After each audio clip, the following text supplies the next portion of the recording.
My name is Sarah. I'm 34 years old.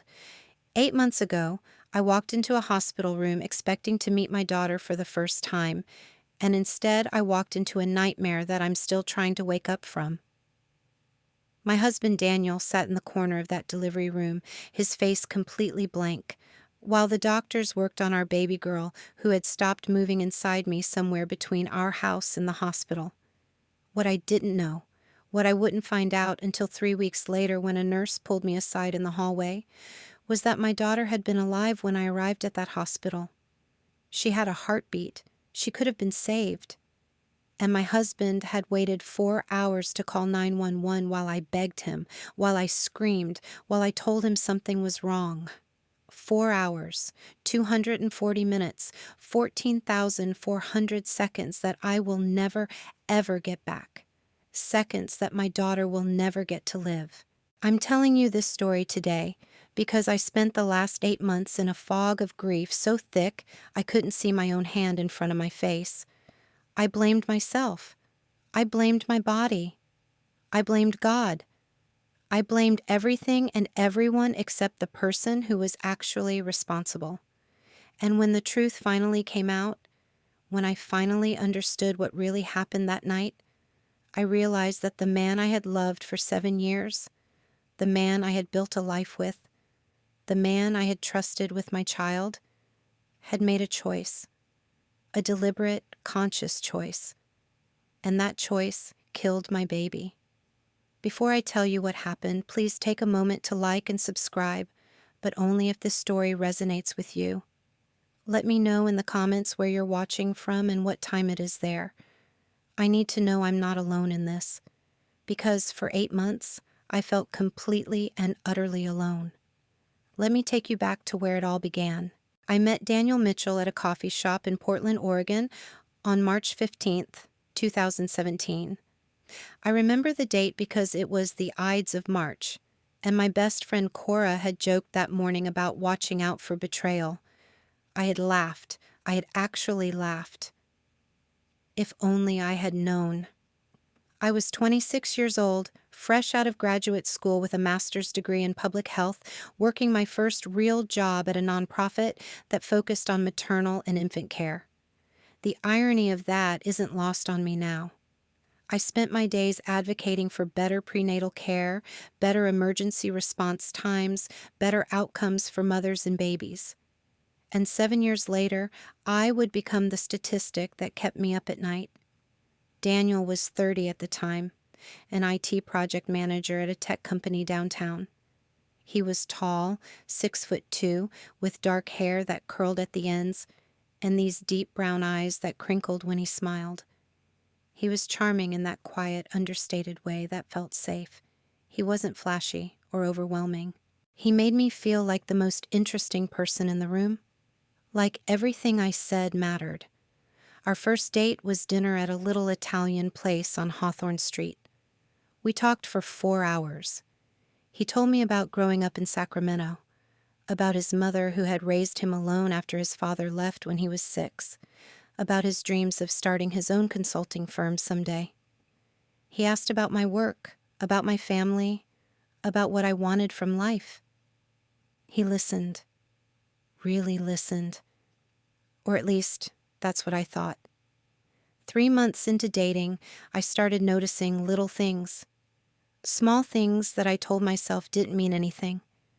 We would make plans and he would cancel last minute because something came up at work. He would promise to call and then forget. He would say he was going to be somewhere and then just not show up. When I brought it up, gently, carefully, he would get this wounded look in his eyes. "I'm doing my best, Sarah. You know I have a stressful job. Can't you cut me some slack?" And I would feel guilty.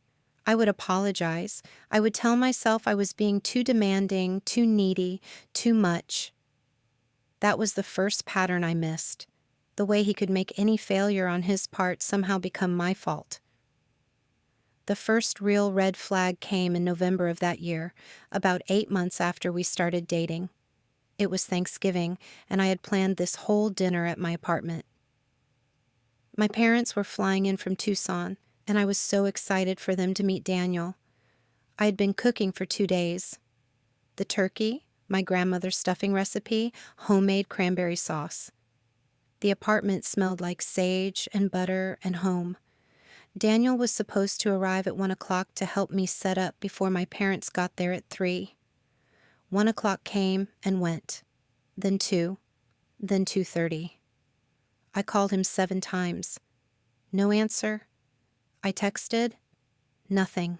My parents arrived to find me in tears, trying to carve a turkey by myself while pretending everything was fine. Daniel finally showed up at 4:30, 3.5 hours late, just as we were sitting down to eat. He walked in like nothing was wrong, kissed me on the cheek and said, "Sorry, babe, lost track of time. Gaming session with the guys went long." Gaming session. He had been playing video games while I was trying to introduce him to my parents, while I was humiliated, while I was making excuses for him. My mother pulled me into the kitchen after dinner. She was loading dishes into the sink, and she kept her voice low so Daniel wouldn't hear from the living room where he was watching football with my father.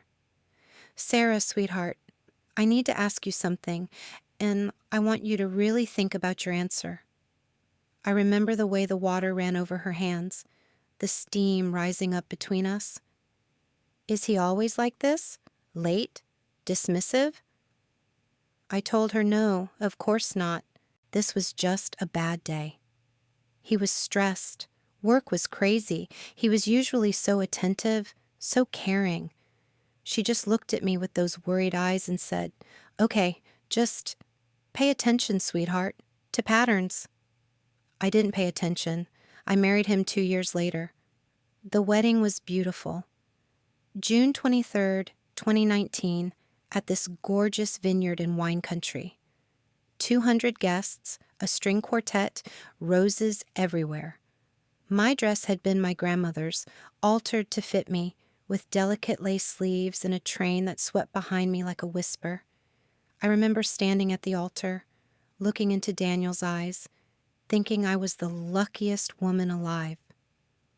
What I didn't know was that he had almost missed the ceremony. I found out later, much later, that his best man Tyler had found him at a bar 3 blocks from the venue at 10 in the morning, the day of our wedding.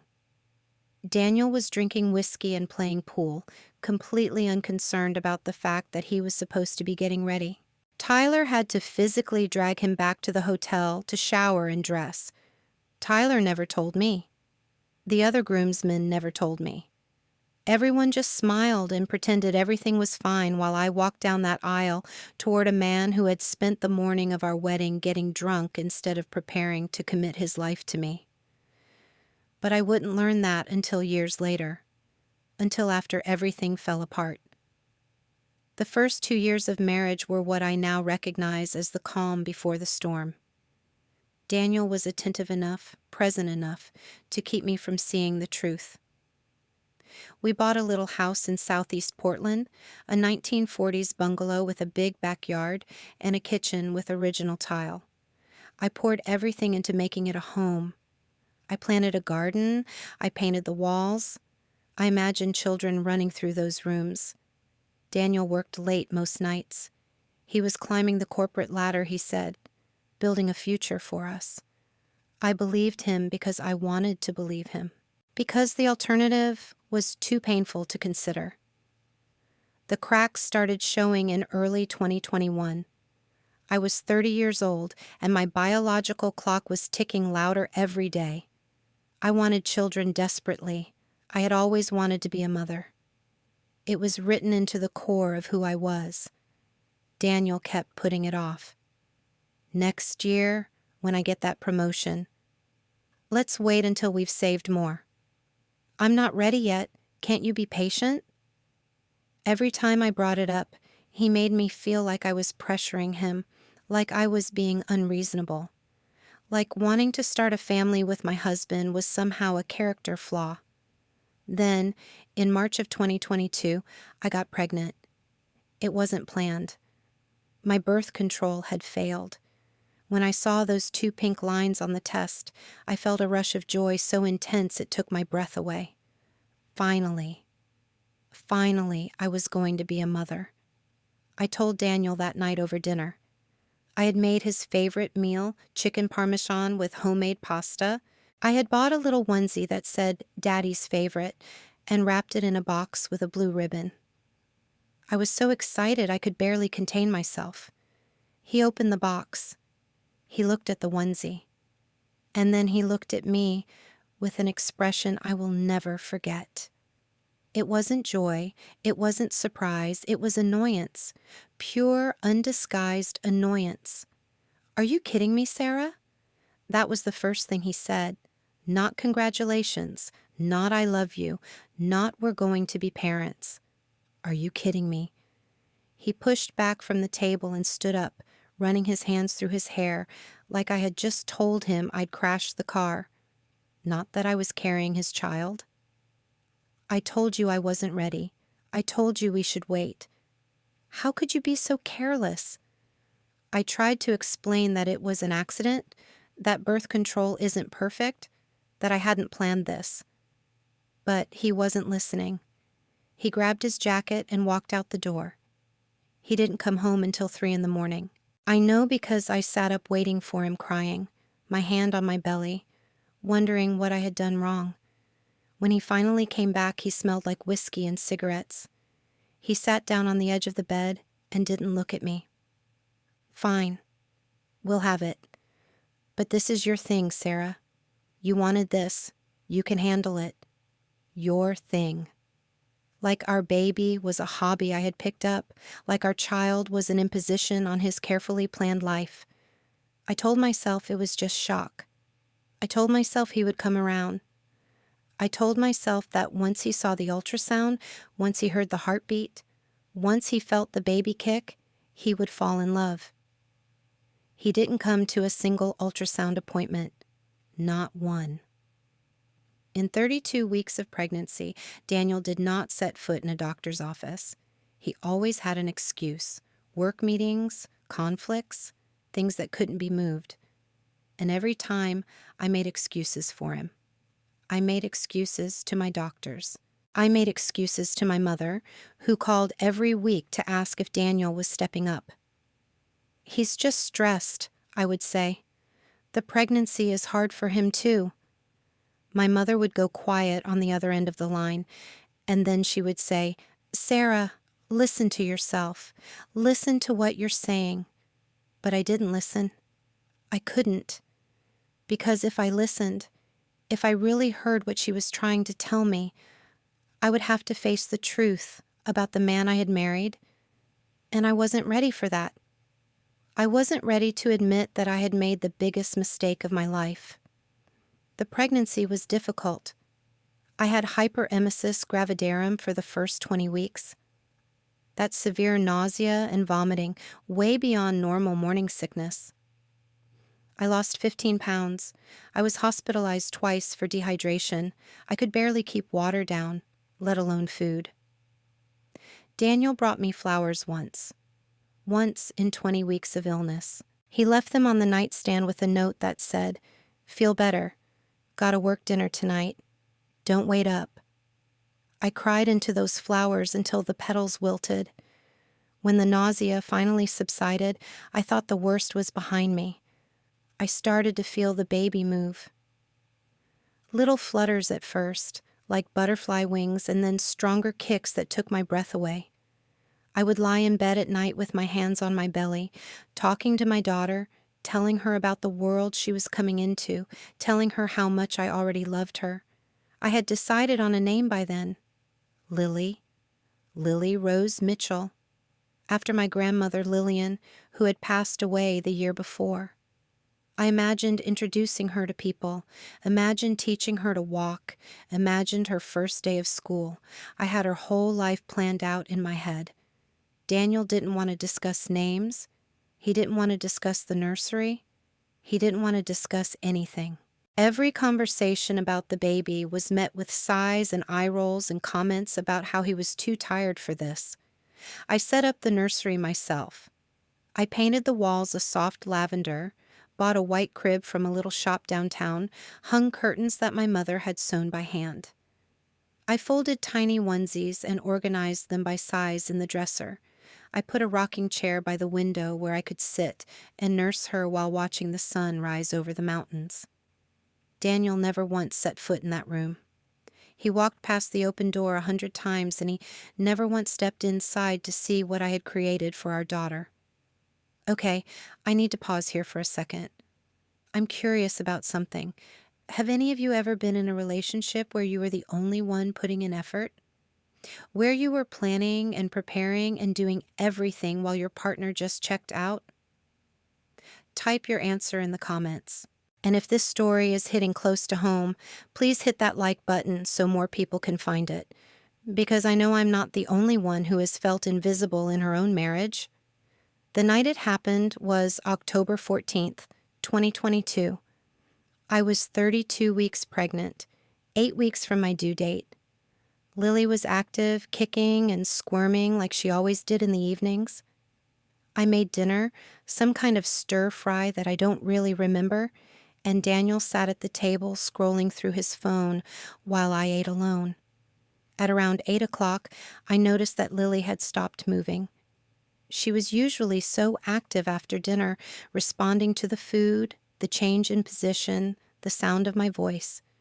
But she was still, completely still. I tried the things my doctor had told me. Drink cold water, lie on your left side, poke at your belly gently. Nothing. She didn't move. For an hour, she didn't move. I started to feel panic rising in my chest. This wasn't right. Something was wrong. I could feel it in my bones, in that primal way that mothers know things about their children. I went to Daniel. He was in the living room playing video games, some war game with explosions and gunfire. He didn't look up when I walked in. Daniel, something's wrong with the baby. She's not moving. He kept his eyes on the screen. She's probably sleeping. Babies sleep a lot. No, you don't understand. She hasn't moved in over an hour. I did all the things the doctor said. She's not responding. I think we need to go to the hospital. He finally paused his game and looked at me with that expression I knew so well by then. That exasperated, "Why are you bothering me?" expression. Sarah, you're overreacting. You always overreact. Everything is fine. Just go lie down and relax. You're probably stressed about something. I was stressed. I was stressed because my baby wasn't moving and my husband was treating me like I was insane. Please, Daniel, please. I need you to take me to the hospital. Something is wrong. I can feel it. He sighed. This long, dramatic sigh, like I was asking him to climb Mount Everest instead of drive me 10 minutes to the hospital. Fine. But when the doctors tell you you're being paranoid, don't say I didn't warn you. He didn't move. He turned back to his game. Daniel, now. Just let me finish this match. It'll take like 10 minutes. 10 minutes. My baby wasn't moving, and he needed to finish his video game. I should have called 911 myself. I know that now. I know that every minute mattered, that every second counted. But I was 32 weeks pregnant with my first child, terrified and confused, and I trusted my husband. I trusted him to know what was best. I trusted him to take care of me. That was the biggest mistake of my life. He didn't finish his match in 10 minutes. He kept playing, and I kept begging. I sat on the couch next to him, tears streaming down my face, pleading with him to take me to the hospital. Daniel, please, please. Something is really wrong. I can feel it. Please, just take me. Would you stop? You're being dramatic. The baby is fine. You're always worrying about nothing. At 9 o'clock, I called my mother. I was sobbing so hard I could barely speak. She answered on the first ring. Sarah, what's wrong? Mom, the baby isn't moving. She hasn't moved in over 2 hours. Daniel won't take me to the hospital. He says I'm overreacting. The silence on the other end of the line was deafening. Sarah, listen to me very carefully. Call 911 right now. Do not wait for Daniel. Call 911 yourself. But I didn't. God help me, I didn't. Because Daniel had walked into the room while I was on the phone and he had grabbed the phone from my hand and ended the call. What the hell are you doing? Calling your mother? Making me look like some kind of monster? The baby is fine, Sarah. You need to calm down. He was angry now. Really angry. And I was scared of him. I realize that now, looking back. I was scared of my own husband. I was scared of making him more upset. I was scared of what he would do if I defied him. So I sat on that couch for another hour. Another 60 minutes of begging, crying, pleading, and he sat next to me playing his video game, acting like I didn't exist. At 10:30, I felt something give inside me. Not physically, emotionally. Some last thread of hope or denial snapped, and I knew with absolute certainty that my baby was in danger. I stood up. I walked to the phone, and I called 911. Daniel tried to grab the phone again, but I held it away from him. I told the dispatcher that I was 32 weeks pregnant, and my baby hadn't moved in over 4 hours. I told her I needed an ambulance immediately.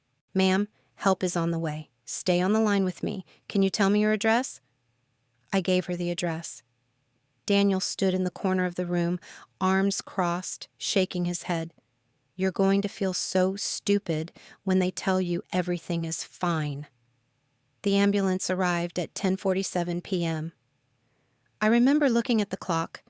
I remember the red and blue lights flashing through the living room windows. I remember the paramedics rushing in, asking me questions, checking my vitals, getting me onto a stretcher. Daniel didn't ride in the ambulance with me. He followed in his car. He said he didn't want to leave his car at the house. His car was more important than being by my side. I arrived at Portland General Hospital at 11:12 p.m., 4 hours and 12 minutes after I first noticed Lily wasn't moving. 4 hours and 12 minutes of begging my husband to take me seriously. 4 hours and 12 minutes that I can never get back. The doctors rushed me into a room. They hooked me up to monitors. They searched for a heartbeat, and for one beautiful, terrible moment, they found one. Faint, thready, but there. There's a heartbeat, the nurse said. We're going to need to do an emergency cesarean section. The baby is in distress. Hope. For 30 seconds, I felt hope. They had found a heartbeat. My baby was alive. Everything was going to be okay, but it wasn't okay. Nothing was ever going to be okay again. By the time they got me into the operating room, by the time they opened me up and reached for my daughter, her heart had stopped. The cord had been wrapped around her neck. She had been suffocating slowly for hours while I sat on my couch begging my husband to take me to the hospital. Lily Rose Mitchell was born at 11:48 p.m. on October 14th, 2022. She weighed 4 pounds, 2 ounces. She had a full head of dark hair, just like her father. She had my nose, my chin, my grandmother's delicate ears. She never took a breath. I held her for 3 hours. I held her tiny, perfect, still body, and I told her I was sorry. I told her I loved her. I told her about the nursery I had made for her, about the rocking chair by the window, about all the dreams I had for her life. I told her I was sorry I couldn't save her. I told her I was sorry her father didn't care enough to try. Daniel didn't hold her at all. The next 3 weeks were a blur of grief so profound I couldn't function. I couldn't eat. I couldn't sleep. I couldn't do anything but lie in Lily's nursery, surrounded by the lavender walls and tiny clothes she would never wear, and cry until I couldn't breathe. Daniel acted like nothing had happened. He went back to work 3 days after we came home from the hospital. He played his video games. He ate dinner and watched TV and lived his life like our daughter hadn't just died, like I wasn't falling apart in the next room. He never once held me. He never once said he was sorry. He never once cried for our child. I told myself he was grieving in his own way. I told myself men process loss differently. I told myself he would come around eventually and we would grieve together. I was still making excuses for him. Even after everything, I was still making excuses. The truth came out 3 weeks and 4 days after Lily died. November 7th, 2022. I remember the date because it was the day I went back to the hospital for a follow-up appointment. My body was healing, physically at least. The incision was closing. The milk had dried up. Everything external was returning to normal, even while everything internal was shattered beyond repair. I was walking down the hall toward the exit when a nurse stopped me. She was young, maybe mid-20s, with kind eyes and a gentle voice. "Mrs. Mitchell, can I speak with you for a moment? In private?" I followed her into an empty exam room. She closed the door behind us and took a deep breath. "I shouldn't be telling you this. I could lose my job, but I can't stop thinking about it. And I think you deserve to know the truth." My heart started pounding. Something in her tone told me that whatever she was about to say would change everything. "When you arrived at the hospital that night, your baby had a heartbeat. It was faint, but it was there. The doctors were optimistic. They thought they could save her, but they also said—" She paused, looked down at her hands. "They said that if you had arrived even an hour earlier, the outcome would have been different. The cord compression was gradual. There was a window of time where intervention could have saved her. But by the time you got here, that window was almost closed. Every minute mattered, Mrs. Mitchell. Every single minute." I couldn't speak. I couldn't breathe. Every minute mattered. Every minute I had spent begging Daniel to take me seriously. Every minute he had spent playing video games. Every minute of those 4 hours and 12 minutes. "I reviewed your intake paperwork," the nurse continued. "You told the EMTs that you had been experiencing reduced fetal movement for over 4 hours before the ambulance was called. Is that correct?" I nodded. I couldn't find my voice. "Mrs. Mitchell, why didn't you come to the hospital sooner?" And that's when I told her everything, the begging, the crying, Daniel's refusal to take me seriously, the video games, the 4 hours of pleading while my daughter slowly died inside me. The nurse's face changed. The compassion turned to something harder, something angrier. "Mrs. Mitchell, I need you to understand something. If you had arrived at this hospital when you first noticed the reduced movement, there is a very good chance your daughter would be alive right now. The medical records indicate that the cord compression was progressive. At the 4-hour mark, there was almost no blood flow.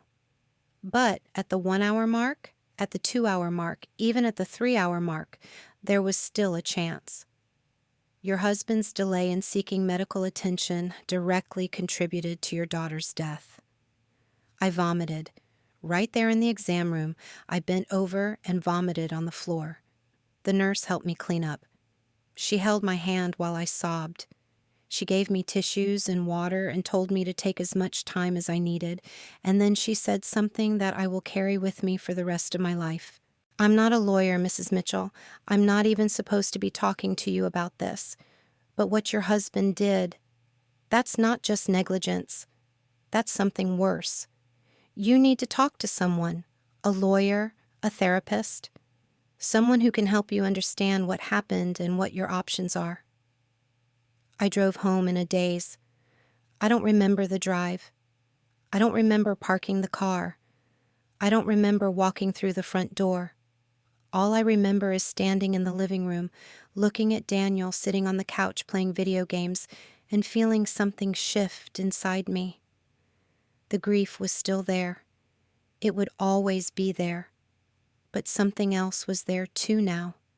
Something cold and clear and sharp. Anger. Pure, righteous, justified anger. "Daniel." He didn't look up. "Yeah?" "I need to ask you something, and I need you to tell me the truth." He paused his game. Finally. Finally, he looked at me. When I told you the baby wasn't moving, when I begged you to take me to the hospital, why did you refuse? He shrugged, like I was asking about the weather. I told you, you were overreacting. You always overreact. Daniel, Lily had a heartbeat when I got to the hospital. The doctors said if I had arrived earlier, she might have lived. Do you understand what that means? Something flickered in his eyes. Something that looked almost like fear. That's not my fault. You're the one who was pregnant. You should have called 911 yourself. I should have called 911 myself. He was right. I should have, but I trusted him. I trusted my husband to believe me when I said something was wrong with our child. Why didn't you take me, Daniel? Why didn't you believe me? He stood up, started pacing, running his hands through his hair the way he did when he was agitated. Look, I didn't think it was serious, okay? You're always worried about something. You're always convinced something terrible is going to happen. I thought this was just another one of your anxiety things. Our daughter is dead, Daniel. Our daughter is dead because you thought I was being dramatic. You can't blame me for this. I didn't do anything wrong. You're the one who didn't call 911 sooner. And there it was. There was the man I had married, the man who could never take responsibility for anything, the man who made everything my fault, the man who had let our daughter die and was now blaming me for trusting him. I left that night. I packed a bag with whatever I could carry, and I drove to Cora's house. She didn't ask questions. She just held me while I cried and let me sleep in her guest room. The next few weeks were a fog of grief and rage and paperwork. I hired a divorce attorney named Patricia Chen, a sharp, no-nonsense woman in her 50s who had been practicing family law for 30 years. I told her everything: the delay, the video games, the nurse's testimony, everything. She listened without interrupting.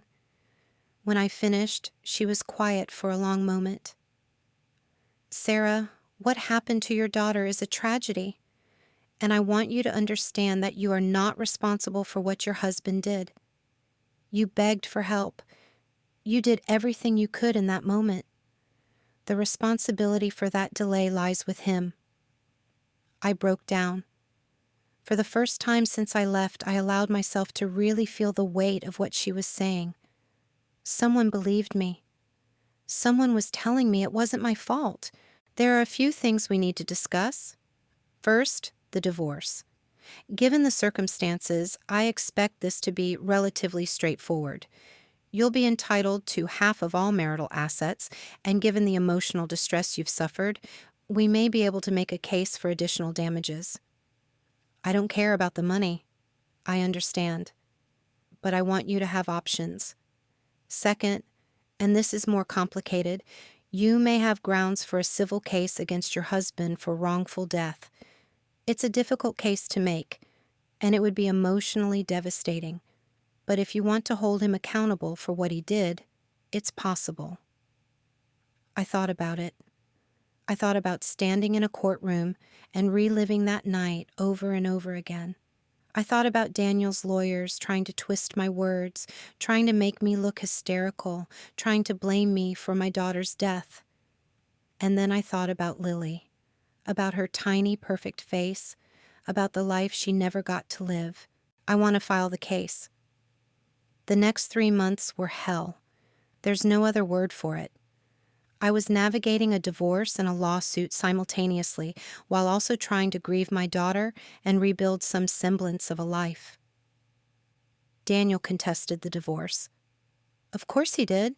He didn't want to let me go that easily. He hired an expensive attorney and tried to paint me as unstable, emotional, not thinking clearly. He said I was trying to punish him for something that wasn't his fault. The wrongful death case moved forward slowly. We gathered evidence, medical records. The nurse agreed to testify, even knowing it might cost her her job. She said she couldn't live with herself if she didn't. We subpoenaed the 911 call records, which showed exactly when the call was made. We obtained a timeline from the hospital showing exactly when I arrived and what Lily's condition was at that time. And then Daniel's attorney made a motion to dismiss the case. He argued that there was no way to prove that earlier intervention would have saved Lily's life. He argued that I was equally responsible for the delay because I could have called 911 at any time. He argued that Daniel's behavior, while perhaps insensitive, did not rise to the level of criminal negligence. The judge denied the motion. I remember the day I got that phone call from Patricia. I was sitting in Cora's living room, staring at the wall, not really seeing anything. My phone rang and Patricia's name appeared on the screen. "Sarah, I have news. The motion to dismiss was denied. The judge found that there was sufficient evidence to proceed. She specifically cited the nurse's testimony and the medical records showing that intervention at an earlier time point would have resulted in a significantly different outcome." I couldn't speak. I started crying. Not sad tears, not angry tears. Something else. Relief, maybe. Validation. "There's more," Patricia continued. "Daniel's attorney has reached out about a settlement. They know they're going to lose. The evidence is too strong. They want to negotiate before this goes to trial." I didn't want to settle. I wanted my day in court. I wanted to stand in front of a judge and jury and tell them exactly what Daniel had done. I wanted the world to know what kind of man he was. But Patricia gently reminded me of the cost. Financial, emotional, physical. A trial could take years. It would mean reliving that night over and over again in public with Daniel's lawyers trying to tear me apart. Think about what you really want, Sarah. Is it justice, accountability, acknowledgement of what happened? Because there are ways to get those things without destroying yourself in the process. I thought about it for 3 days. 3 days of barely sleeping, barely eating, walking through Cora's neighborhood in the rain, and trying to figure out what Lily would want me to do. In the end, I decided to proceed to trial. Not because I wanted to destroy Daniel, not because I wanted revenge, but because I wanted the truth to be spoken out loud. I wanted it on the record. I wanted there to be a permanent legal acknowledgement of what he had done. The trial took place in May of 2023, 7 months after Lily died. I sat in that courtroom and I told my story. Every detail, every moment, every tear. The nurse testified. She was calm and professional and devastating. She explained the medical timeline. She explained how cord compression works, how it progresses, how early intervention can save lives. She explained that when I arrived at the hospital, Lily had been in distress for hours, but she was still alive. She explained that if I had arrived even 90 minutes earlier, the outcome would likely have been different. Daniel's lawyers cross-examined her aggressively. They tried to undermine her credibility, tried to suggest she was biased, tried to cast doubt on her medical expertise, but she didn't waver. She answered every question calmly and thoroughly. She was unshakable. Then Daniel took the stand. I hadn't seen him since I left. He looked different, thinner, older, something in his eyes that hadn't been there before. His lawyer led him through his version of events. He said he thought I was overreacting, that I had a history of anxiety about the pregnancy, that he genuinely believed everything was fine. He said he never would have delayed if he had known our daughter was in danger. He said he was devastated by her death and haunted by his role in it. And then Patricia cross-examined him. "All right, I want to check in with you again. If you were in that courtroom, what would you have wanted Daniel to be asked? What question do you think would have been most devastating for him to answer? Type your thoughts in the comments. I want to know what you would have done. And if you're dying to see what happens next, make sure you're subscribed." Patricia started slowly. She established the timeline. When did I first tell him about the reduced movement? What was his response? How long before the ambulance was called? Daniel admitted to everything. He admitted that I had begged him for over 4 hours to take me to the hospital. He admitted that he had continued playing video games. He admitted that he had grabbed the phone from my hand when I tried to call my mother, and then Patricia asked the question that broke everything open. Mr. Mitchell, when your wife told you that your daughter wasn't moving, what was your immediate emotional response? Daniel hesitated. His lawyer objected, said the question was irrelevant. The judge overruled. I don't know, Daniel said. I guess I was annoyed. The courtroom went silent. Annoyed, Patricia repeated. Your wife told you that your unborn daughter might be in danger, and your immediate response was annoyance. I didn't think it was serious. She was always worried about something. Were you worried, Mr. Mitchell? At any point during those 4 hours, did you feel any concern for your daughter's safety? Another long pause. I guess not. I thought she was overreacting. So you felt no concern, no worry, no fear for your daughter's life, even as your wife begged you, crying, for hours. I thought she was being dramatic. Mr. Mitchell, I have to ask you something. Did you want this baby? His lawyer objected again. The judge considered for a moment, then allowed it. Answer the question, Mr. Mitchell. Daniel looked down at his hands. I wasn't ready for a child. I told Sarah that. She got pregnant anyway. So you didn't want the pregnancy to continue? I didn't say that. But you weren't happy about it. No, I wasn't happy about it. And when your wife told you the baby wasn't moving, when she begged you for hours to take her to the hospital, some part of you wondered if maybe this problem would just go away? Daniel's face went white. No, that's not... I didn't... You didn't what, Mr. Mitchell? I didn't want her to die. I swear I didn't want her to die. But it was too late. The damage was done. The jury had heard everything they needed to hear. They had seen the truth written all over his face.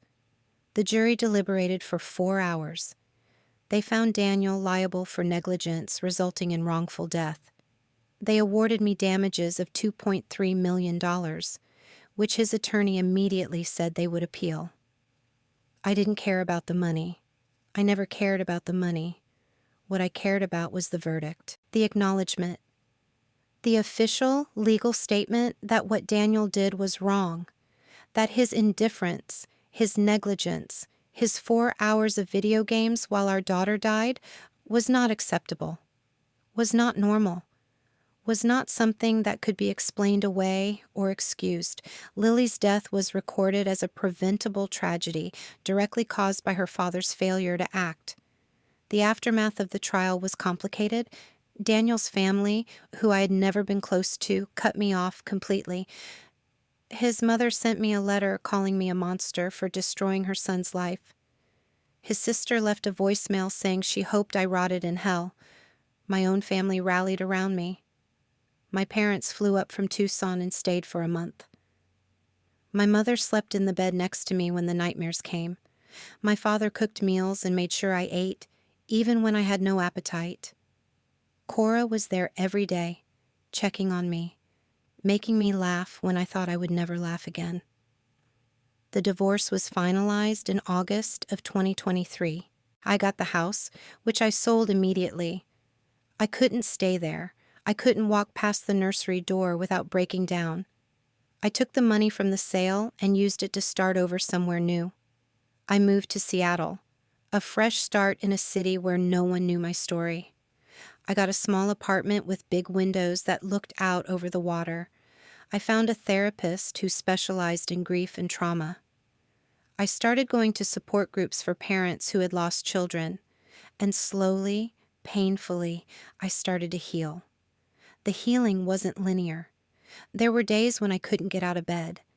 There were nights when I screamed into my pillow until my throat was raw. There were moments when I saw pregnant women on the street and had to run to the nearest bathroom to throw up. But there were also good days, days when I could smile at a sunset, days when I could laugh at a joke, days when I felt something other than pain. 6 months after the trial, I got a letter from Daniel. It was handwritten, which surprised me. He had never been the type to write letters. "Sarah, I know you probably don't want to hear from me. I know I don't deserve your forgiveness, but I need to say some things, even if you throw this letter away without reading it. I was wrong. I was so wrong. I should have believed you. I should have taken you to the hospital the moment you said something was wrong. I should have been the husband you deserved, the father Lily deserved. I've been going to therapy. I'm trying to understand why I did what I did, why I was so dismissive, so detached. My therapist says I have issues with avoidance, with emotional intimacy. She says I pushed you away because I was scared of being a father, scared of failing, scared of loving something I might lose. None of that is an excuse. I'm not trying to excuse what I did. There is no excuse. Our daughter is dead because of me. I have to live with that for the rest of my life. I'm not asking for your forgiveness. I don't expect it. I'm just asking you to know that I'm sorry, that I think about Lily every day, that I wish I could go back and change everything. I hope you find peace, Sarah. I hope you find happiness. I hope you have the life you deserve, even though I stole so much from you. I'm sorry. Daniel. I read that letter 3 times, and then I threw it away. Not because I was angry, not because I didn't believe him, but because his apology wasn't mine to accept. It was Lily's, and she wasn't here to accept it. I didn't respond. I didn't need to. The letter wasn't for me, not really. It was for him. It was his attempt to find some peace, some closure, some way to live with what he had done. But peace isn't something you can ask for from the person you destroyed. It's something you have to build for yourself, brick by painful brick. A year after Lily died, on October 14th, 2023, I went to her grave. It was the first time I had visited since the funeral. I had been too scared, too broken, too afraid of what I would feel. The cemetery was quiet. The leaves were turning, red and gold and orange, falling softly on the grass. I found her headstone easily. It was small and white, with a little angel carved at the top. Lily Rose Mitchell, October 14th, 2022. Forever in our hearts. I sat down on the grass next to her. I didn't say anything at first. I just sat there, feeling the cold earth beneath me, looking at her name carved in stone. And then I started talking. I told her about the trial, about the move, about my new apartment and my therapist and the support group. I told her about the sunset I had seen last week, how the sky had turned pink and purple and gold, how I had thought of her.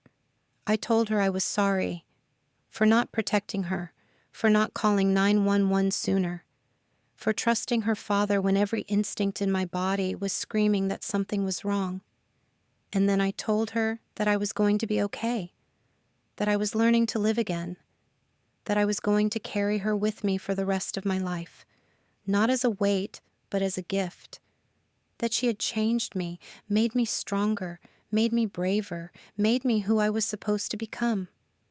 I sat with her until the sun went down, and when I finally stood up to leave, I felt something shift inside me. Not the grief going away. The grief would never go away, but something else, something like acceptance, something like peace.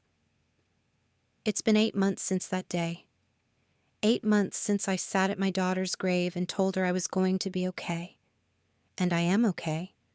I'm more than okay. I'm rebuilding. I started working again. I'm back in public health, this time focusing specifically on maternal and infant emergency response. I'm working with hospitals to develop better protocols, better training, better systems for getting women to care faster when something goes wrong. I can't bring Lily back, but maybe I can save someone else's daughter. Maybe her death can mean something. I've started dating again, slowly, carefully. His name is Marcus. He's a pediatric nurse, and he's the gentlest person I've ever met. He knows about Lily. He knows about everything. And he doesn't try to fix me or rush me or tell me to move on. He just holds my hand and walks beside me, letting me grieve at my own pace. I'm not sure if Marcus is my forever. I'm not sure I believe in forever anymore. But I believe in right now. I believe in kindness and patience and people who show up when you need them. And Marcus shows up. Every time. Daniel appealed the verdict as expected. The appeal was denied. He's currently paying the judgment in installments, which will take him the rest of his life. His career has suffered. His reputation is ruined. The last I heard, he had moved back in with his mother in Sacramento, working some low-level IT job, trying to piece together whatever is left of his life.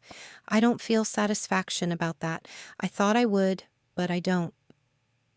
I just feel sad. Sad for him, sad for me, sad for the daughter we never got to raise together. Sad for all the ways this could have been different if he had just been a different person. But he wasn't. And wishing doesn't change anything. My mother came to visit last month. We sat on the balcony of my apartment, looking out at the water, drinking tea as the sun set. "You seem different," she said. "Good different or bad different?" "Good, stronger, more yourself." I thought about that for a long time. I think I am more myself. I think losing Lily, as horrible as it was, stripped away all the pretending, all the excuses I made for Daniel, all the ways I minimized my own needs, all the times I stayed small to make someone else comfortable. I can't do that anymore. Life is too short and too precious. My mother took my hand. "I'm proud of you, Sarah.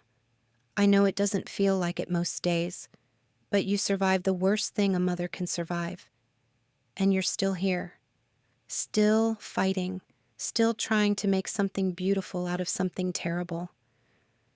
I cried then. Not the violent, racking sobs of the early days. Just quiet tears, sliding down my cheeks, gentle and cleansing. I miss her, Mom. Every day I miss her. I know, sweetheart. I know you do. And that's okay. You'll miss her for the rest of your life. But you'll also carry her with you in everything you do, in everyone you help, in every life you save because of what you learned from losing her. She's part of you now, forever. I'm finally free. Not free from grief. I'll never be free from that. But free from the marriage that was slowly killing me. Free from the man who couldn't love our daughter enough to save her. Free from the person I was becoming, small and scared, and always apologizing. I'm free to be myself, free to feel my feelings, free to take up space in the world, free to honor my daughter's memory by living a life that matters. And that's what I'm doing. Day by day, moment by moment, I'm building a life that matters. Thank you so much for staying with me through this story. I know it was long. I know it was hard. I know some of you might be crying right now, the way I cried writing it. If this story resonated with you, please hit that like button and subscribe. I want to hear from you. Have you ever trusted someone who didn't deserve your trust? Have you ever had to find the courage to leave when staying felt easier? Have you ever rebuilt your life from the ashes of someone else's destruction? Drop your thoughts in the comments. Tell me your stories. Let me know I'm not alone, the way you've let me know today that you're with me. If you're in a relationship where your needs are dismissed, where your concerns are minimized, where you're always being told you're too much or too sensitive or too dramatic, I want you to hear something. You're not too much. You're exactly enough. And you deserve someone who believes you, who listens to you, who takes action when you say something is wrong. Don't wait for the tragedy to find out who your partner really is. Pay attention to the patterns. Trust your instincts. And if something feels wrong, if your gut is telling you that you're not safe, believe yourself. Because I didn't believe myself. I believed Daniel instead. And it cost me everything. My name is Sarah. I'm 34 years old. 8 months ago, I walked into a hospital room expecting to meet my daughter. Instead, I walked into a nightmare. But I walked out of that nightmare. I walked through the grief and the anger and the devastation. I walked through the trial and the verdict and the slow, painful process of putting my life back together. And now I'm walking towards something new, something better, something that honors my daughter's memory and my own resilience and the woman I'm becoming. Lily Rose Mitchell lived inside me for 32 weeks. She never took a breath, but she changed my life forever. She made me a mother. She made me brave. She made me the person I was always meant to be. And I will carry her with me in my heart until the day I die. Until next time, take care of yourselves. Trust yourselves. And know that you are worthy of love, of safety, of someone who will take you to the hospital when something is wrong. You matter. Your pain matters. Your story matters. And so does mine.